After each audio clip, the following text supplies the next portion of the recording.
Hello বন্ধুগণ, এই যে দেশি মুরগিকে সিদ্ধ ধান খেতে দিচ্ছি।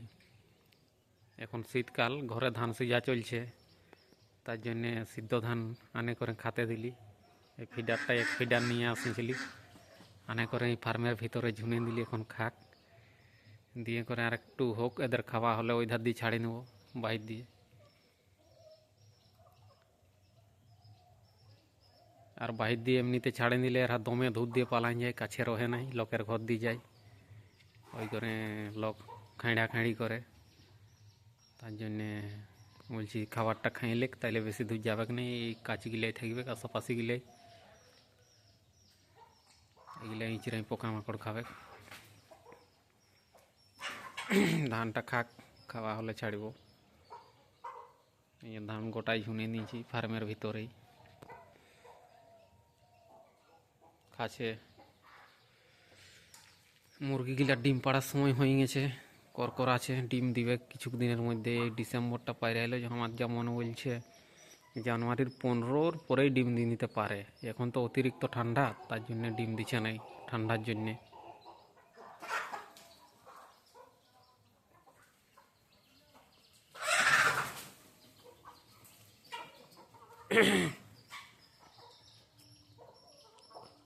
আয় আয়, এদিকে জল আছে, আয়। গরম জল, এই যে এই ঘটিটাই এক ঘটি গরম জল আনে দিলি। এইটাই ঠান্ডা জল, ওই ডিঙ্কারে অনেক দিনের টাঙ্কির ঠান্ডা জল আছে, বলছি এগুলো দেওয়া যাবে না। এখন অতিরিক্ত ঠান্ডা আর বরফের মতন জল, তার জন্য এক ঘটি গরম জল আনে এই ডিঙ্কারটায় দিলি। গরম জল খাক। মুরগিগুলা চোখগুলা দু একটা মুরগির ঢাকা হয়ে যাচ্ছে, সে পক্স মুহা এদের কিছুটা হয়েছে আর কি। ওই একটা দুটা মুরগির। তো ওইগুলাকে নিম পাত, কাঁচা হলুদ আর সরিষা তেল একটু মাখাই, মানে নিম পাত আর কাঁচা হলুদকে বাটেছিলি, বাটে আর ওই সরিষা তেল মাখাই, আর দু একদিন চোখ গোড়া গিলাই মাথা গিলাই দিয়ে নিলেই ভালো হয়ে যায়। প্রথমেই যখন হবে ফুসুড়ি তখনই লাগাই দিলে ওগুলো ভালো হয়ে যায়। ডিম পাড়ার আরও কিছুগুলো জায়গা বানাতে হবে। ডিম পাড়ার জায়গা খুবই কম আছে, তো এই কিছু দিনের মধ্যে বানাবো। ডিম পাড়ার জায়গা নাই, বানালে একটা মুরগিকে আমার শিয়ালে খাইলো। সেই যে বাইরে সেই হুদহুদে বিড়া ঝাড়া হয়েছে, তো ওই বিড়া ঝাড়ায় ডিম পাড়েছিল 8-10টা ডিম পাড়ে, আর ঘূর্ণি বসেছিল।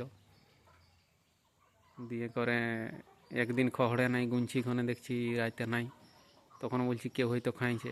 তো তারপর দিন সকালে বাইরে হয়ে গেছিলো, তখন বলছি কথা খড়ে দেখি।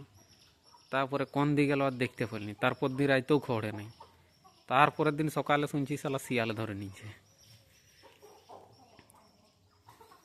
তো একটা মুরগিকে ডিম পাড়া অবস্থায়, ডিম পাড়িতেছিল এই অবস্থায়, এত দূর তৈরি করার পরে মানে ক্ষতি হয়ে গেলে অনেকটা লস হয় আর কি। তার জন্য এদেরকে ডিম পাড়ার জায়গা কিছুগুলো বানাই নিতে হবে, আর দেরি করা যাবে না।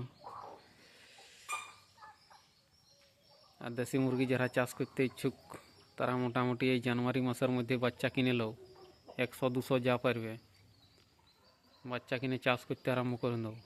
100 বাচ্চা কিনলেও মোটামুটি তোমাদের ওই 15,000 টাকার মধ্যে সব খরচ খরচা হয়ে যাবে। তাও 3 মাসে টাকা ডবল হয়ে যাবে। 15,000 টাকা খরচা হলে 30,000 টাকা পাই যাবে চৈত মাসকে।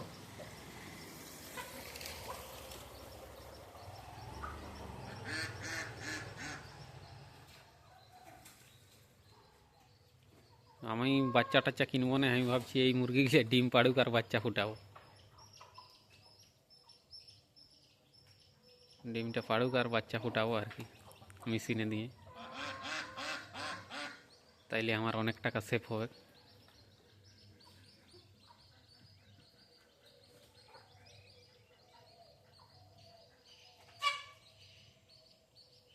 এটা গরম জল বটে, দমে ভাপ উঠছে, ওই করে মনে হয় খাচ্ছে নাই।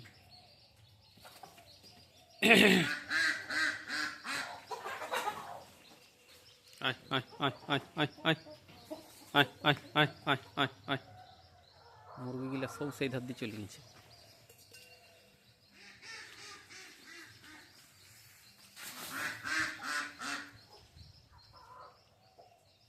আয় আয়, জলটা খা, জলটা খা।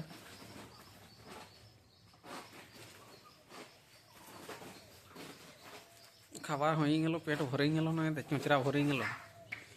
এই জন্য হাই দিয়ে যে বস্তা ইঁচড়ে আছে, খাবার আছে দেখছে।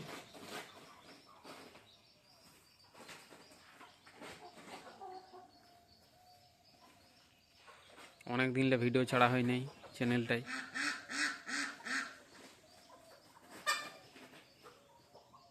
তো আজকে একটা ভিডিও বানাবার সময় পেলে, আমার শরীরটা একটু খারাপ ছিল, দমে ঠান্ডা একটু লাগে গিয়েছিল, সর্দি জ্বর হয়ে গিয়েছিল হালকা, তার জন্য গলা বসে গিয়েছিল, গলাটা ব্যথা করতেছিল। ওই করে ঘরোয়া পদ্ধতি ওই রসুন টসুন খাই ভালো হয়ে গেছে, আদা রসুন, ঠান্ডা লাগাটা কাটিল। যাই হোক, ওই করে ভিডিও দিতে পারি না অনেক দিন।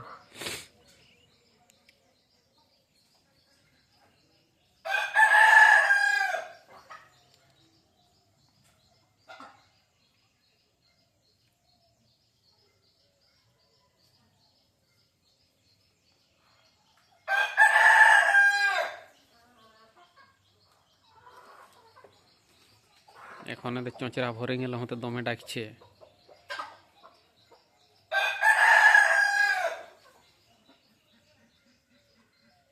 ওই সাঁড়াটাই অন্যগুলাকে ভাগায়, সবগুলাকে। এই যে ও ঘন্নি বসেছে, এই ক্যারেটটাই ঘন্নি বসে গেল, খাওয়া দাওয়া হয়ে গেল, ঘন্নি বসে গেল। আর এইটাও বসেছে।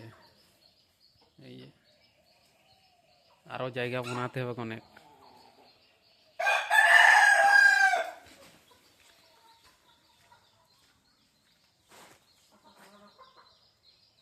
তো ঠিক আছে বন্ধুগণ, ভিডিওটা আর বেশি বড় করছি নাই, এইখানেই সমাপ্তি করে নিচ্ছি।